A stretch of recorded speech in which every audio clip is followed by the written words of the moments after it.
안녕하십니까. 언제나 소비자 프레에서 방송하는 콘스탄트 김입니다. 이번 시간에는요, 연이일제가 주택연금에 대해서 말씀 나누고 있습니다. 돈 버는 은퇴가 되겠습니다. 주택연금, 내가 내는 이자가 아닌데 왜 걱정을 하지? 여기에 대해서 알아보도록 하겠습니다. 이분이 누군지 아십니까? 로버트 머튼 교수라고요. 노벨 경제학상을 수상한 사람입니다. 아주 저명한 사람이죠. 블랙시홀즈 옵션의 모형에 일조했다는 평가를 받고 있고요. 현재 MIT 경제학 교수가 되겠습니다. 이 사람이 이런 말을 했습니다. 주택연금, 한국의 주택연금은 축복이다. 은퇴자의 축복이라고 말했습니다. 과연 이 말은 맞는 말일까요? 제가 볼 때는요. 훌륭한 분이 정말로 이렇게 성급하게 말하면 안 됩니다. 왜냐면요. 월복리, 무시무시한 월복리 이자를 무시한 발언이기 때문에 그렇습니다.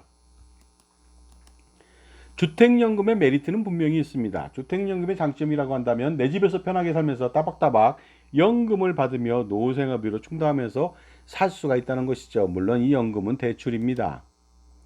그리고 평생 내가 살아있는 동안에 절대로 이자를 내지는 않습니다. 그러니까 이자 내는 거에 대한 부담이 없죠.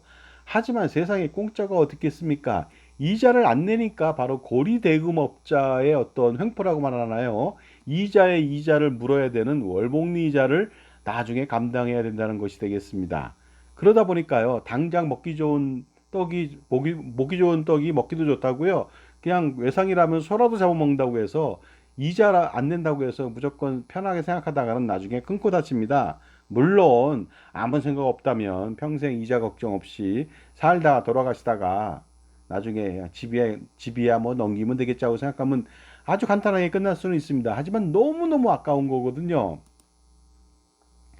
자, 그러다 보니까 이렇게 내 집에 살면서 편하게 이자 없이 삽니다 하는 구호에 넘어간다면 당연히 주택연금 가입해야 되겠죠.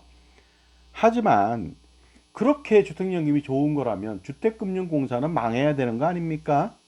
왜냐하면 그렇게 자기들이 손해보고 가입자한테 엄청난 혜택을 줬으니까요.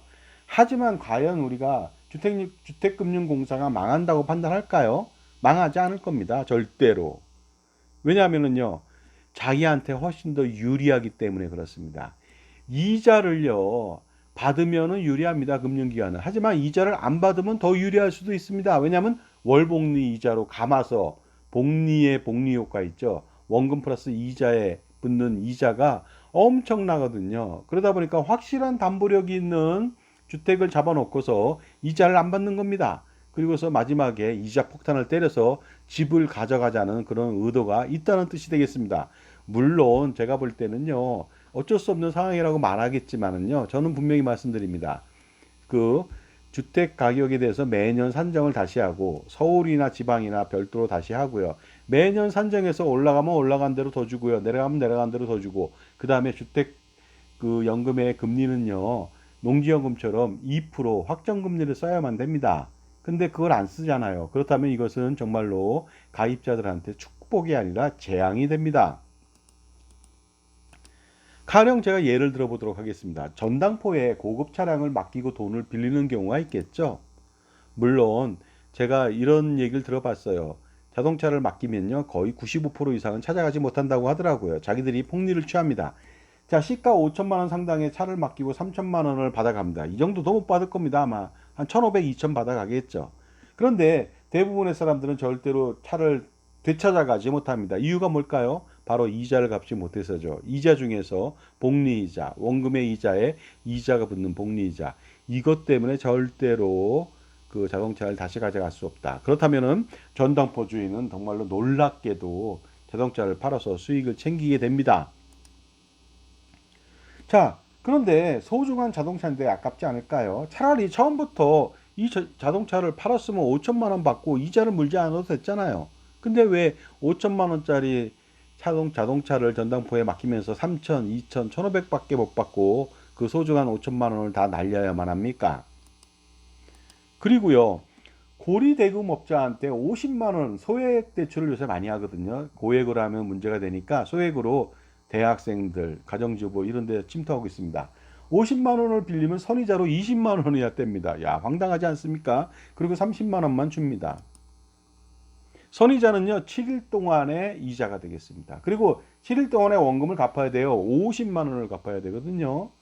그런데 못 갚으면 일당 7만 원의 이자를 내야 됩니다. 이 7만 원은 어디서 나온 숫자일까요? 그러다 보니까요. 연환산 이자율이 얼마냐면 5,110%나 됩니다. 엄청나지 않습니까?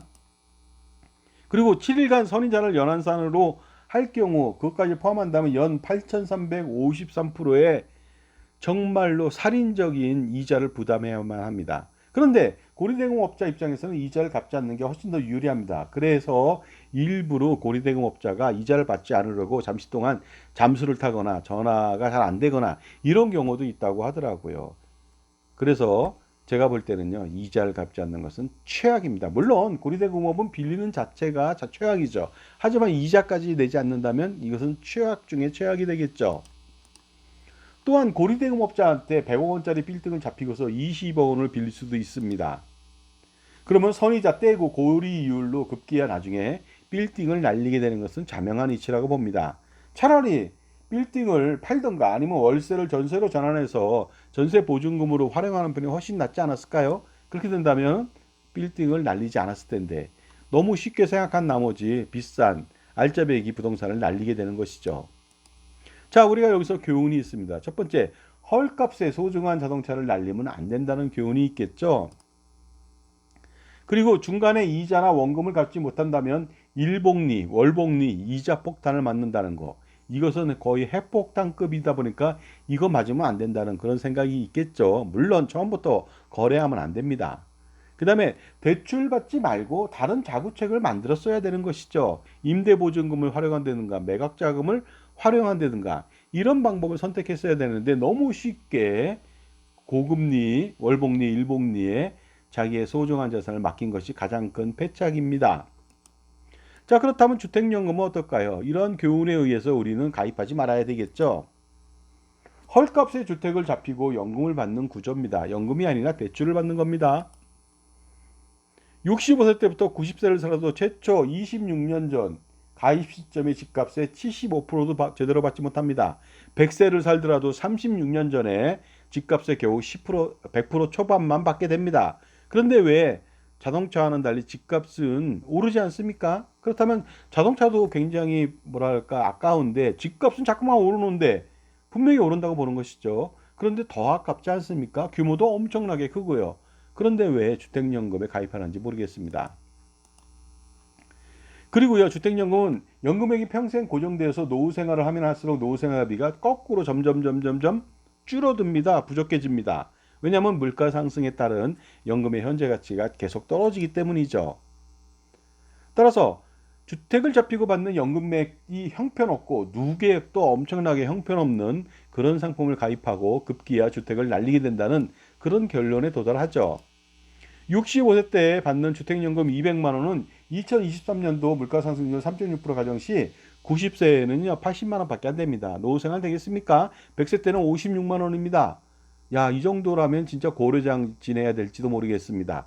노후생활비 부족으로요. 주택연금은 이렇게 처음엔 그럭저럭 어느 정도 도움이 되지만 시간이 갈수록 절대로 도움이 안 되는 물가 상승을 반영했을 때 형편없는 연금을 받아서 결국은 어떻습니까? 비참한 노후 생활을 영위할 수밖에 없는 상황에 치닫는다는 것이 가장 큰 문제점입니다. 또한 놀랍게도 고리대금업의 선이자처럼 초기 보증료하고 연보증료도 뗍니다. 놀랍지 않습니까?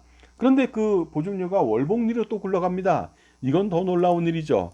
보증료는 두 가지가 되겠습니다. 처음에 초기 보증료라고 해서 주택가격의 1.5%, 9억일 때는 무려 1,350만 원을 뗍니다. 그것만 떼는 게 아닙니다. 연보증료라고 해서 보증자에게 연 0.75%를 죽을 때까지 뗍니다. 월복리로. 둘 다 월복리로 굴러갑니다. 요것만 떼는 게 아니에요. 계속 어떻습니까? 초기 보증료는 1,350만 원이 월복리로 계속 원리금이 쌓여지고요. 갚아야 됩니다. 그리고 연보증료는 보증자액이 점점 많아지거든요. 매달, 매년. 거기에 대해서 0.75% 눈덩이처럼 불어납니다. 초기 보증료는 그래서요. 1,350만 원이다. 그러면 100세까지 장수한다. 그러면요. 원리금은 8,184만 원입니다. 현재 연 5.16% 월복리 기준일 때요. 배보다 배급이 아니라 6배 이상 더 많습니다. 이거 아깝지 않습니까? 누가 연보증료, 아니 초기 보증료에 대해서 쓴 적이 있습니까? 주택가격이 혹시라도 떨어질까 봐 그 주택금융공사에서 미리 보험 성격으로 떼놓은 것인데 어떻습니까? 떼놓은 것만이 아니죠. 원리금까지 막 굴리죠. 6배가 되죠. 그런데 주택가격이 내리지 않거나 올라갔는데도 돌려주지 않거든요. 절대로. 그렇다면 연보증료는 최악이거든요. 한번 알아볼까요? 초기 보증료는 진짜 6.06배 정도를 물어야 되고요. 연보증료 알아보도록 하겠습니다. 9억 원짜리 주택에 가입했을 때 65세 때 연금을 221만 7천 원을 평생 받을 수가 있는데요. 100세까지 연금을 받는다고 했을 때 연보증료는요. 현재 이율로 적용했을 때 무려 4억 1,637만 원을 생돈을 내야만 합니다. 정말로 억울한 금액이 아니지 않습니까? 예를 들어서 두 가지 다 합친다면요. 4억 9,821만 원이나 되거든요. 이 돈 쓰지도 않았습니다. 주택가격 내리지도 않았습니다. 오히려 올랐습니다. 그런데 원금은커녕 원금에 월복리, 고금리, 월복리 이자까지 물어야 되니까 얼마나 억울합니까? 근데 나 죽어서 갚는 거니까 관계없다고요? 그 사이에 안 갚은 것에 대한 아까움은 없습니까? 그걸 반드시 아셔야 됩니다. 그리고 자녀가 이 정도 월복리 금리 폭탄을 맞지 않고 조금만 맞았다면 주택을 팔아서 충분하게 상속재산을 줄 수 있었는데 전혀 못 준다는 거 아닙니까? 그런 기회비용이 날라갔다는 거 아깝지 않습니까? 자식이 왼수입니까? 네가 알아서 갚고 남는 거 없으면 퉁치자. 이런 마인드로 주택연금을 가입하셨습니까? 주택가격이 예상보다 떨어지지 않거나 오르더라도 정말로 갑질 중에 갑질을 합니다. 절대로 보증료 안 돌려줍니다. 그리고 보증료의 월복리 이자 플러스돼서 눈덩이처럼 쌓여진 약 5억 원가량의 정말로 불로소득이 되고 가입자는요 생돈을 뜯기게 되는 것이죠. 자, 지금까지 제 정보가 도움이 되신다면 무료 구독하고 좋아요 부탁드리고요. 특히 멤버십 회원 가입하신다면 저의 프리미엄 동영상 서비스를 멤버십만 그 회원자들만 볼 수가 있습니다. 거기서 엄청난 절세 전략이 들어 있습니다. 현재 400편이 수록되어 있는데요. 그래서 그 영상들을 봐서요. 절세 금액을 수억 내지 수십억 아니면 수백억 이상 아니면 그 이상을 절세해 보시기 바랍니다. 반드시 멤버십 회원 가입해 보시고요. 절세 컨설팅 피에 30% 할인까지 해주니까 잘 선택해서 등급을 결정해 보시면 되겠습니다. 자, 만약 주택연금을 25년 동안 300개월을 받는다면 연금 수령액이요. 221만 7천 원일 때입니다. 6억 6천5백십만 원이지만 예를 들어서 이자는요. 그 300개월 동안 받았을 때 무려 원금 6억 6천5백십만 원보다 훨씬 더 많은 7억 3,605만 원이나 됩니다. 정말로 배보다 배급이 더 큽니다. 정말로. 그런데 이것 말고요. 장수하면 더 놀라운 일이 벌어지거든요. 자, 그러다 보니까요. 앞으로 집값이 상승하는 분에 대해서 모조리 이자로 대체해야 하니까 너무나 억울하지 않습니까? 이자를 내가 안 낸다고 이게 억울하지 않은 것일까요? 만약 더 놀라운 것은요. 만약 장수를 해서 100세까지 주택연금을 받는다면 420개월 동안 연금 수령액은 9억 3,534만 원입니다. 근데 이 돈도 많은 게 아니죠. 36년 전에 주택가격 9억 원 대비해서 겨우 약간 상회한 겁니다. 36년 동안 주택이 상승한다면요. 4%만 상승해도요. 어떻습니까? 40억 내외가 되거든요. 그런데 어떻습니까? 받은 돈은 9억밖에 안 되잖아요. 근데 이자는 거의 2배 내외가 됩니다. 17억 5,665만 원의 이자를 내야만 합니다. 그러다 보니까 주택연금 가입 시 주택금융공사는 가입자가 장수하면 장수할수록 정말로 땅 짓고 헤엄치는 격으로 엄청난 수익을 올린다고 볼 수가 있습니다. 그래서 주택연금을 가입하게 된다면 장수하면은 물론 오래 사니까 축복이 될 수 있지만요. 주택 입장에서는 장수는 축복이 아니라 재앙이 되겠습니다. 이런 가정은 현재 금리 기준이기 때문에 금리가 앞으로 더 상승한다면 정말로 여러분들은 지옥을 경험하게 됩니다. 물론 지금도 지옥입니다. 금리가 주택연금 금리가 현재 5.16%가 아니라 2% 초반이라면 그럭저럭 버텨볼 만한데요. 그 시절로 돌아갈 수 있을까요? 절대 돌아가기 힘들 거로 봅니다. 매달 이자를 내지 않으니까 월복리 이자가 무서운 것을 모르고 그냥 가입하는 사람 보면 정말로 안타깝습니다. 장수하면 장수할수록 최악의 연금이라니 이런 연금을 알고 살았어도 가입하는 사람이 어디 있습니까? 오래 살수록 좋은 연금을 받아야 되지 않겠습니까? 행복하게 살아야죠. 근데 오래 살수록 마음 한구석에는 뭡니까? 야, 이거 월복리 이자 핵폭탄으로 다가오고 내가 좀 더 살면 수소폭탄이네. 애들한테는 면목이 없네. 이런 생각 안 드십니까? 그러니 절대로 주택연금을 가입하면 안 된다는 말씀입니다. 만약에 그런데 현재 물가가 현재 금리가 1%더 상승한다면요. 100세 때는요, 이자가 얼마인지 아십니까? 이자만 24억 5,818만 원이 되겠습니다. 9억 원짜리 집을 잡혀놓고 이 정도의 이자를 뗀다니 정말로 기가 막히지 않습니까? 2%더 상승한다면요, 100세 때는 33억 7,735만 원 이자를 내야 됩니다. 정말로 어떻게 보면 주택금융공사는 주택을 가지고서 엄청난 수익을 정말로 누린 거 아닌가, 이런 생각이 듭니다. 자, 이러한 이유들은 다 평생 이자를 한 번도 내지 않기 때문에 고금리 월복리 이자 폭탄을 맞은 것이 되겠습니다. 그러다 보니까요, 어떻습니까? 이자를 안 낸다? 행복한 게 아니에요. 천국이 아닙니다. 바로 지옥을 맛보게 되는 것이 되겠습니다. 주택연금 가입하면 이자를 안 내니 좋아한다, 이런 사람들 많이 있거든요. 착각이라고 보시면 되겠습니다. 그 다음에 계산하지 않으신 거예요. 그 다음에 원래 주택연금을 가입하면 이자를 안 내다 보니까 원래 이자가 없는 줄 알아요. 그런 분도 계십니다. 정말로 순진한 건지 순수한 건지 잘 모르겠습니다. 하지만 이자를 안 낸다는 것은요, 정말로 고리대금업자가 원하는 그 복리, 이자, 원금 플러스 이자에 이자가 붙는 그런 구조로 앉아서 시간만 지나면 떼돈을 버는 그런 구조다 보니까 이자를 안 받는 것은 가입자로서는 최악의 고통이고, 그 다음에 가입자가 아닌 상대방 입장에서는 최고의 자산 운용이 될 수가 있는 것이죠. 그런데 이런 생각도 가지신 분 계세요. 어차피 집을 잡히고 죽을 때까지 연금을 받으니까 집을 날려도 좋다.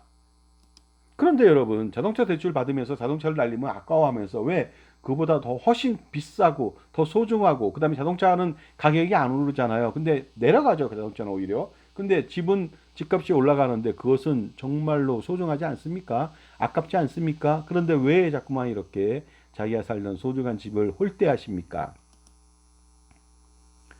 자동차는 시간이 지날수록 가격이 떨어집니다. 그러니까 그 사람들은, 전당포주의는 빨리빨리 팔려고 하겠죠.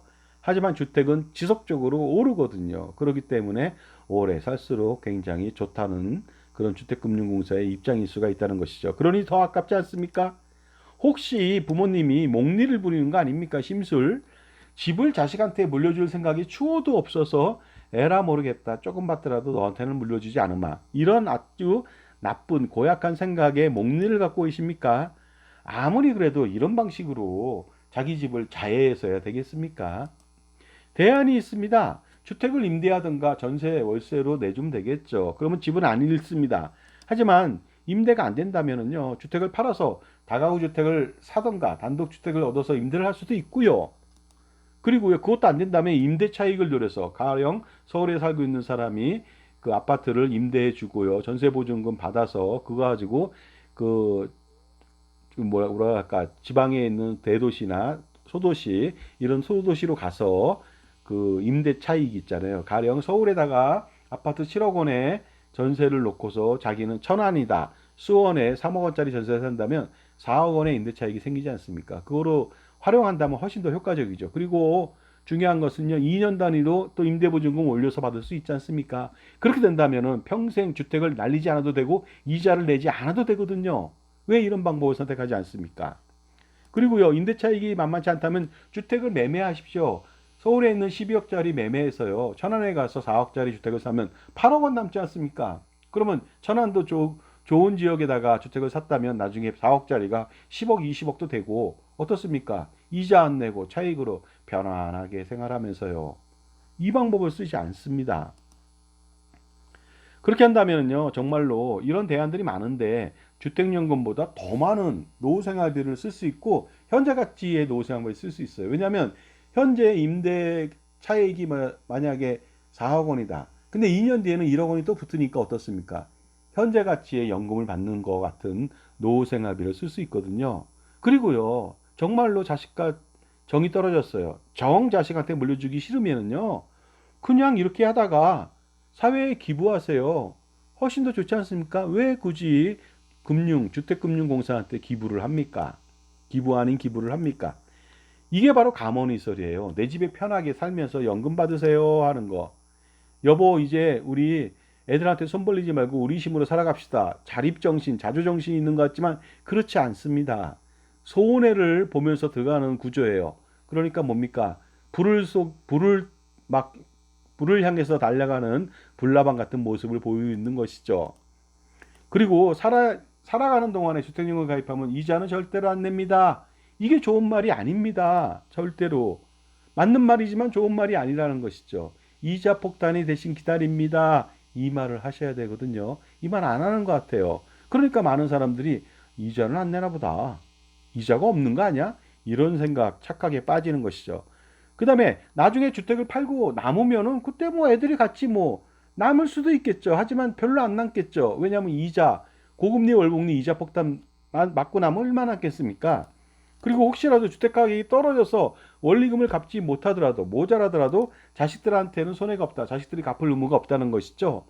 그렇습니다. 갚을 의무가 없는데 그렇다고 이게 메리트가 되지 않습니다. 왜냐하면은 주택 가격이 오르기 때문에 원리금은 2배, 3배를 내야 되거든요. 그렇다면은 어떻습니까? 주택 가격 상승분에 대해서 자녀가 받을 수도 있었는데 자녀는 못 받고 어떻습니까? 주택금융공사가 받으니까 그게 가장 큰 문제가 아닐 수 없겠죠. 그러니까요.